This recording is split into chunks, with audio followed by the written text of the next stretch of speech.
eventually the end goal would really be for the Yacht Stew to be the one place that stewardesses go to for any and all needs, whether it be finding a resource of my recommendations for courses, to service training guides, to trying to get started.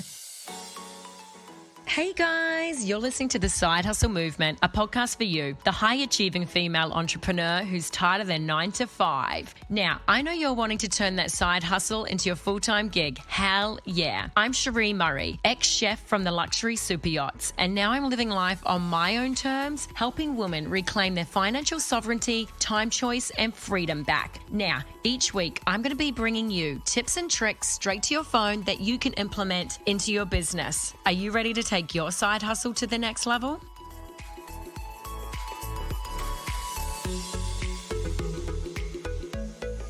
All right, guys, welcome to the Side Hustle Movement, a podcast for female entrepreneurs. So I'm super freaking excited today because I've got the absolute rock star, Gemma from the Yacht Stew jumping on. Now, Gemma is working on yachts and has also created the most powerful brand that I have come across on Instagram. She kept popping up. I've been following her for a while and I just had to bring her on to share her story. She's got an incredible podcast, which we will be linking to this podcast. You can go tune in. She's got an epic blog. All can be found in her Instagram as well. You guys will have the links. But I'm really excited for her to be on here today and share her story. Share that us yachties can be working on yachts and create a strong personal brand, exactly like I have, exactly like Gemma has. So Gemma, thank you so much for jumping on. My pleasure. Thank you for taking the time to have me. I appreciate it. Of course, of course. So I'd love to start from the start and just, if you could share a little bit, how did you even get started? How did the Yacht Stew concept come out? Of course. So at the time I was on a boat based in Canada, and no surprise, there's not a lot of boats around. And it kind of started from two places. One, I was really freaking lonely, to be honest. There just were no stews around. I really struggled to kind of connect with people on that professional level, really finding people that understood what we did. And two, I had been on the boat for 3 years at that point, and we did not ever have guests in the winter. And I was kind of bored. Yeah. I just needed a bit more of that creative push and that outlet, something more than just, well, on Mondays we do taps and showers, and on Tuesdays we do this on the boat. I just needed something else. And I was literally sitting on my bed in my cabin. Ben and I, my husband, were about to go for dinner. And I was like, I just started this Instagram account called the Yacht Stew. And I said, I just posted a photo of a table. We'll see what happens. And that was the start of something magnificent that I truly never thought it would grow to this, in all honesty. But that was kind of the beginnings. Oh my gosh, I absolutely love that. And I can resonate, being on boats can be quite isolating at times, especially in places like Canada. I've spent a lot of time in Maine where it was super isolating. And I feel even now more than ever, us yacht crew in general, including a lot of people around the world, are craving community and craving like-minded people and having, we were just talking about how awesome it is to meet people online, but to actually be connecting is just something special. Okay, so it just started with a post, an idea, the inspiration to share your journeys as a yacht stewardess. Yeah, and then it just kind of grew from there. I mean, I was very much in the headspace that you just mentioned of craving that community. I mean, previously I've been based in Barcelona, for example, and there was a captain's dinner, a chief engineer's dinner, and a bosun's dinner. And I just thought to myself, well, who's representing the stews? Who's bringing us together? Who's encouraging us to, raise the bar in terms of creativity or what we're offering guests? And I was getting quite frustrated because I really felt as though we weren't perhaps as valued as we should be. And I didn't feel as though we were represented enough. So I just thought obviously this thought kind of came as the Yacht Stew progressed. And I just kept thinking to myself, if even through this, I can maybe bond 2 or 3 girls together who are on the other side of the world, to meet up or to feel like they're being heard, then that's totally worth it for me. So it certainly has grown. And as you mentioned, we've got the podcast now and the blog and the Instagram, and there's a private Facebook chat as well that's got 600 or 700 girls in who all talk about the best gynecologists or, Yeah. crew placement, assisting with interviews and things like that. So I think I try as hard as I can with the Yacht Stew to appeal to the masses, but also really ensure that I'm meeting all the needs of everybody around me and those that reach out to me. Yeah. And I can definitely see that in your posts. You're sharing content that's serving yacht stewardesses. It immediately speaks to them. And of course, I was a chef on yachts, but even for me, I could see the idea of the community that you were bringing together, connecting the stewardesses, which is so important. Even as a yacht chef, I felt similar to you. I thought there had to be more than just having every Monday or every first of the month was clean the oven day. Every Friday was take everything out of the fridges and clean the fridge day. I knew there had to be something else. So I can resonate with that part. And I think what you share is just absolutely beautiful. And you can see the community you've built. And how long has the Yacht Stew been going? So I started the Instagram in March 2016, and then I launched the blog in June 2017. And then the podcast is recent. It just was live last month in July. Yeah.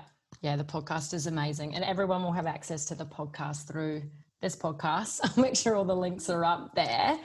So what sort of, it's a lot of the time we can see the glory, but not the actual story. So was there any adversity, things you had to push through when you were creating? Because you have a very strong, powerful personal brand that people are really connecting to. And I can see it growing times 1,000 more than it already has. And I've been watching it for a while.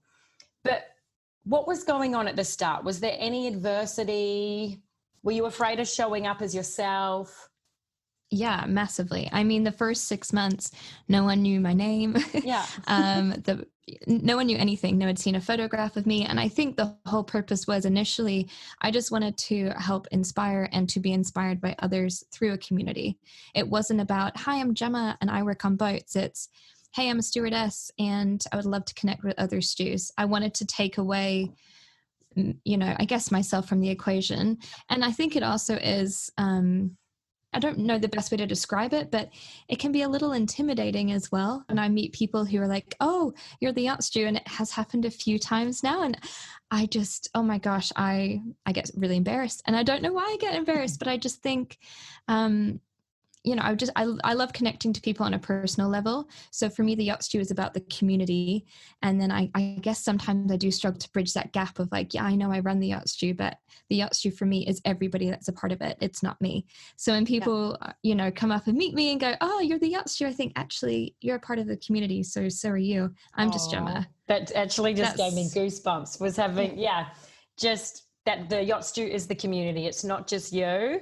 Of course, you are part of the face of it. It's your brand as such, of course, but I love that you said everyone's part of the Yacht Stew. The community is the Yacht Stew. I think that was freaking beautiful, and it 100% gave me goosebumps when you said that, because I know how important, reflecting from when I was on yachts full time, I know how important community is, whether you're a yacht chef, stewardess, bosun, captain.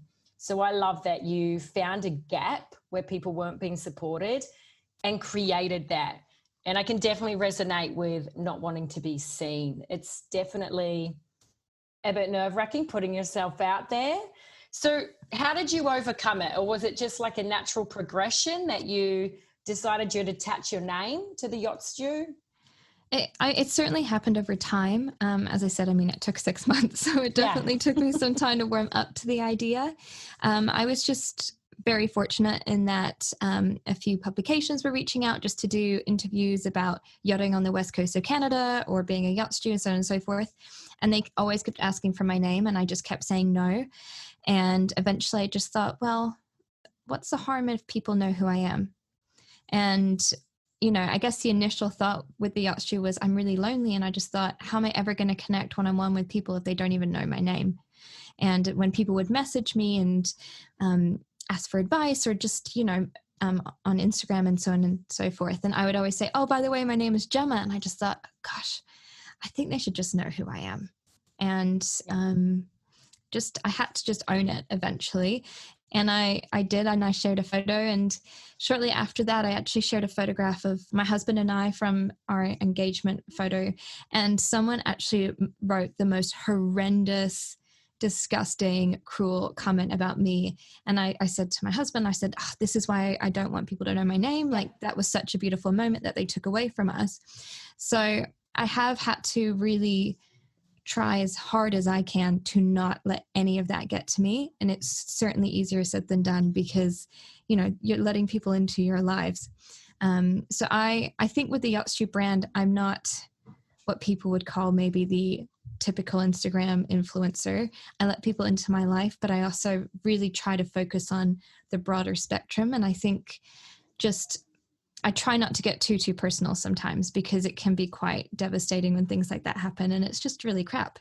You don't want that to happen to you. So I've had a few setbacks like that, and then it does take me a little while to kind of regain the comfortability of letting people back into my world. This is my husband's life. I'm not going to have someone 100%. and so on and so forth. So no way. I've certainly dealt with some of that before, and I've lost jobs before, or like in the runnings for jobs on interviews. I had a captain say, I really admire what you do. And he said, every stewardess on this boat follows you. He said, but we are super private. And he said, I know I've followed you for a while. I actually know you would never post about the boat because I've never seen you post anything about any boat you've been on unless you have prior permission, so on and so forth. He just said, I can't get it through management. So I have had some of those situations pop up. But my last boat, they loved it and they thought it was quite interesting. So, it swings around. There's been some really good highs, and there's obviously been some lows where, I'm crying in my cabin thinking, what the hell am I doing? And then other days you just think this is the most incredible experience. I've met some of my absolute best friends through this account.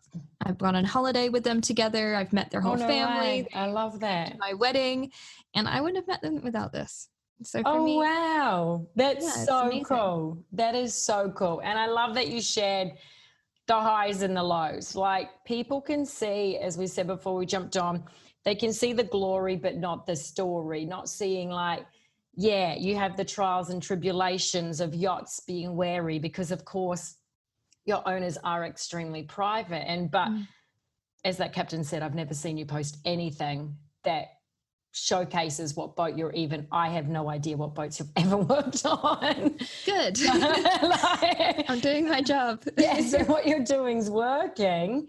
And it is. Sometimes when we put ourselves out there, there are trolls, there are haters. But, one thing a business coach did tell me, and maybe she's a bit more masculine, so she's a bit more tougher on me. She said, when you've got haters, you're doing it right.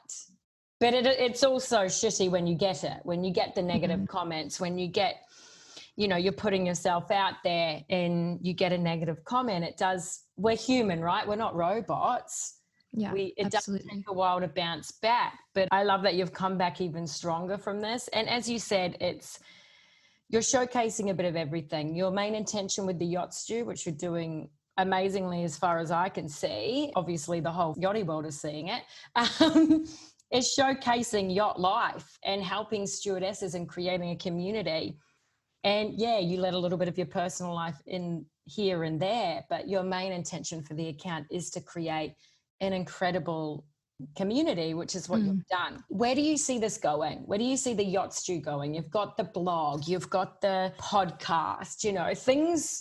I can see your account getting busier and busier because I'm a stalker. I like to look at it.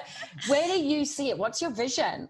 I mean, eventually the end goal would really be for the Yacht Stew to be the one place that stewardesses go to for any and all needs, whether it be finding a resource of my recommendations for courses, to service training guides, to trying to get started.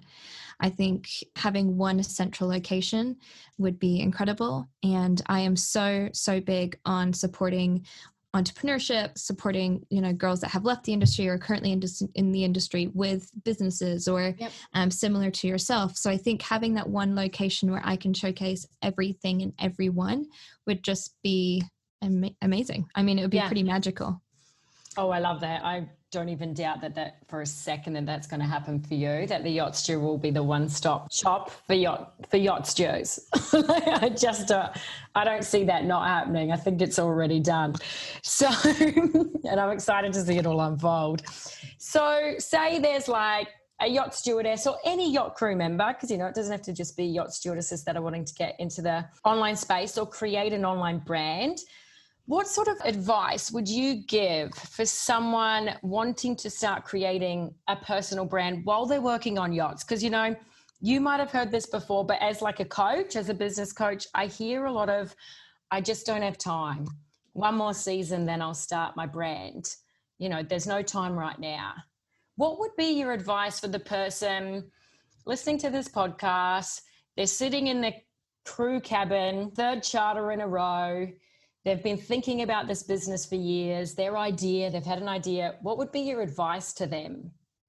Their next. Yeah, definitely. I mean, for me, I found starting small worked for me. I never planned on it growing to this size, but I think if you have those ideas, hone in on them, because I am seeing ideas that I've wanted to do for years. And now I'm watching other girls that are maybe a year or two ahead of me that are absolutely killing it and doing multiple versions of perhaps something I would have one day have wanted to have done. So I think for me, I've always written out my ideas and I try and redo it every 3 or 4 months, because I think as time progresses, your focus and your determination for specific things is going to change. Yep. So every few months I write out all my ideas and I prioritize them as to how, things could lay out or how they are important to me. And that really helps me prioritize.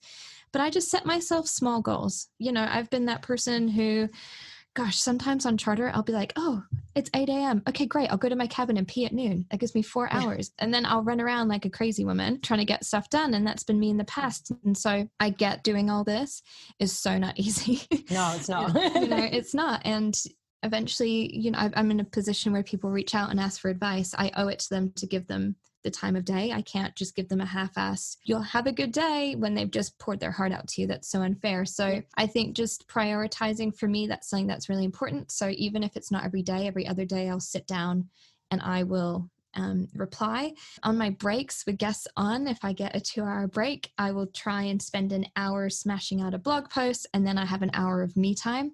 But I try and not let it take over my life. I have in the past, and it just it consumes you. Yeah. Our jobs are all consuming anyways, and then you're essentially taking on a second part-time job. It can very quickly become full-time if you are not strategic and efficient with your time management. It's something I've had to learn the hard way. You owe it to your crew to still be a crew member. You can't just opt out and go, oh, I'm working on a blog. Sorry, I'm now busy for the next 7 weeks. That's insanity. You still need a life. So I just think always prioritizing, as I said, be efficient with your time, plan ahead. There's an app called Planoly that's brilliant. Ooh, okay. If you're Instagram, it's just spelled Planoly, and you can pre-schedule all your Instagrams. So for me, if I've got a blog coming up, I will pre-schedule the Instagram posts that will go with it, if I'm going to include any quotes, and I'll just try and pre-schedule what I can. And something I've started doing in the last 6 months, because gosh, my ideas for the Yacht Stew were just exploding in my head, and I wasn't sleeping. So I have a notebook. I know those feels, yeah. Yeah. And so I have a notebook, and it basically lives in the Bridge Deck pantry, and I just write any idea that comes to my head in that book, whether it be a topic for a podcast, something I want to discuss with friends about maybe a future project, so on and so forth. Just get it out of your head, because these ideas and this creativity will come throughout the day, especially when you're busy and you don't have time to think about it. That's not here. It is true. I've got a little folder on my notes for content that I just quickly, if I'm out and about, as you say, it seems to be when I'm really busy that ideas flow. So I'll quickly grab my phone and just write down that idea, whether it's a headline, an idea for a podcast, whatever. So I think that's an amazing tip, because that is a game changer. When you're in the zone, to be getting those ideas out. I used to often think, it's cool, I'll remember it after I've done the guest dinner. And I know it's not always handy to quickly go get your phone and write that thing, but well, as a chef, my phone was just in front of me anyway, in front of the past sort of thing. So I'd quickly write it down, be like, okay, back to it, just so I didn't lose that thought, lose that idea. So I love that. Absolutely. And it doesn't take long. It doesn't take long to scribble out an idea. And then you're also letting your brain rest. you're getting that creativity out, you're writing it down. You don't have to be mulling it over at night so you aren't sleeping, because I've definitely done that before, where I don't sleep because I should have just written it down, for goodness sake, and I don't. And I just think it's important to, honor those ideas because there's value to them, but don't let it consume you. No, and I do love that you touched on that, still having your me time, because I've done the same as you. I've worked full time. I've had the second part-time job building my businesses on the yachts like I did. And it did start to get a bit consuming. There was no me time. It was either like Chef Sheree or Business Sheree. And there was no time for doing the fun stuff that us yachties love to do, going to the beach, having a rosé lunch at Catherine's, like not letting it all consume you, just starting small and having those goals and having your ideas. I love that. I think that is absolutely huge. It's a lesson that I had to learn. Yeah. Not one that I honed in on initially, but over the years, I've certainly learned that, you can't give yourself to others if there is none of you left to give. Yeah, I absolutely love that. And it rings very true to me, and I'm sure it will for a lot of the other listeners. So I just want to value your time. I think you've given so many freaking gold nuggets. As I said, I love what you do. I love your brand. I love your whole vision for being this go-to platform for yacht stewardesses, and just the community you're creating, and the even bigger one you are yet to create, because, having people to turn to that are like-minded and that know what it's like to do back-to-back charters or be in foreign places with not always close friends around would have helped me so much in the beginning of my yacht career, so much. So I'm so excited that you are doing this, that you're out there. I just love everything about your vision and mission. So thank you so, so much for jumping on, Gemma. And we're going to put your blog, podcast, Instagram in the copy to this podcast so everyone can find you if they're not already following you. But thank you so, so much for jumping on. My pleasure. Thank you for having me. It's always such a pleasure to meet like-minded individuals in yachting and out of yachting. It's just, feel very honored to be on. So thank you. Yeah. Oh, my absolute pleasure. Yeah. Connecting online and offline is something very special. So guys, thank you so, so much for tuning in. Make sure you head over to the Yacht Stew on Instagram, check out Gemma's podcast, check out her blog, check out her Instagram account, of course, and give her a follow and give her some loves on those incredible posts she's putting out there. Bye for now. Hey, thanks so much for listening. Now, if you loved this episode and know a fellow female entrepreneur that's going to benefit from all the truth bombs I dropped in this episode, make sure you share it with them on your Instagram stories. I want to hear all your takeaways, so make sure you tag me as well, Sheree_Murray. Until next time, love from Palma.